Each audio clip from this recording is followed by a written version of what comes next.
From this story here, you can actually see that the IMF has given us $938 million.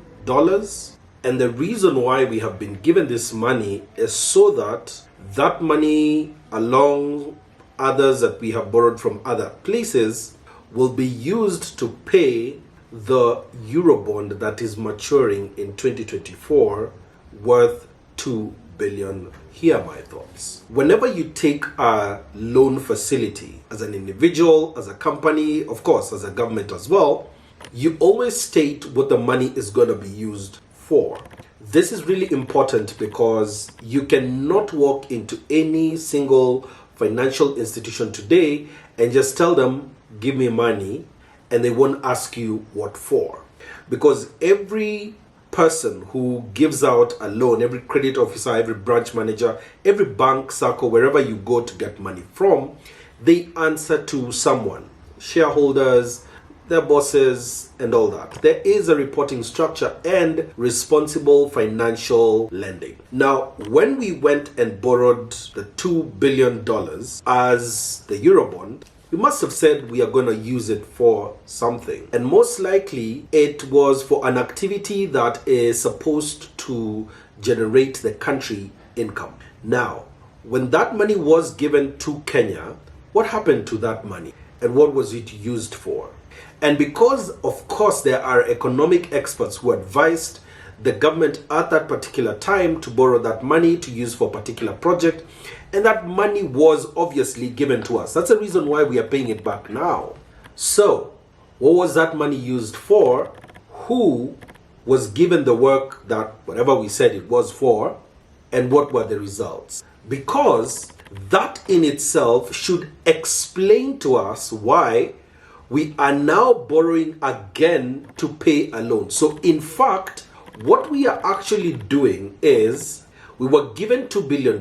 We will need to pay interest on it. So then that means that instead of us getting rid of the loan that we were given for Eurobond, what will actually happen is that we will add even more debt. Now that in itself is the height of financial impropriety. You cannot borrow from person B to go and pay person A.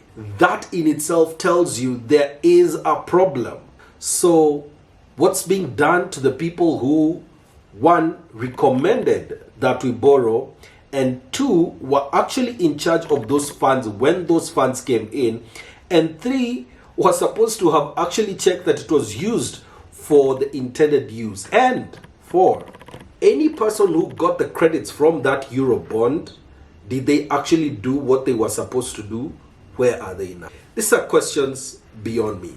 Just things that I'm thinking about. But then, we are enabling the fact that we can be able to borrow, any single government can be able to borrow, and then they do not have the responsibility of doing the actual thing that they said they were going to do that money with. And so in essence, what we end up doing is we are passing on debt to future generations. I know that so many older MPs and older senators and governors may be okay because by that time they will be long gone and they do not feel that responsibility. But then, don't we have a conscience to actually think of our children and our children's children? Where is your responsibility on just making sure that you take money, use it for what you were given to do? What's the point of borrowing money in the first place if you know you're just going to take it and eat it? Because essentially that's most likely what happened. Because how else do you explain that you borrowed $2 billion and you have no money to pay it back? And for the last 12 months, always just wondering, how will I get money to pay it back? And so we've gotten to a point where we have had to go again to the IMF to borrow from them so that we can be able to kick this can down the road. And whether it is a 5-year or 10-year loan doesn't even matter. By that time, the current government won't be in power. And so that government at that time will say, you know, this wasn't us and this was done by this other guy. So what will we have to do again? Borrow again? And the problem is this, if you haven't noticed by now, is that every single foreign currency loan that we get, we always pay it more expensive than what we actually borrowed. Right now, the US dollar is at 150. Where will it be in 5 years? 300, 400, 500? Will the Kenya shilling become like the Naira, increasing by 100 every single month? Or will we become like Venezuela or Zimbabwe? Because even with 100 million Zimbabwean dollars, you couldn't even be able to afford bread. And so what is happening is that on all sides, our currency is being crushed. Because on one end, of course, the CBK is devaluing our shilling.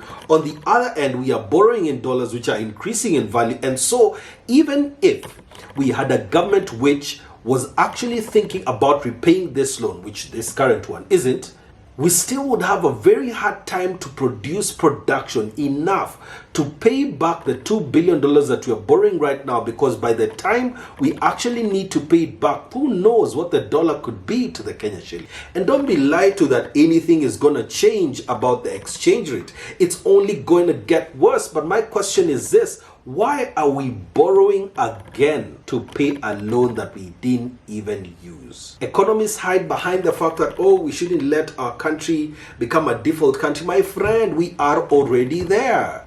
Treasury always complaining that they don't have money to pay back, to pay their employees. Government employees, we don't have money to pay you.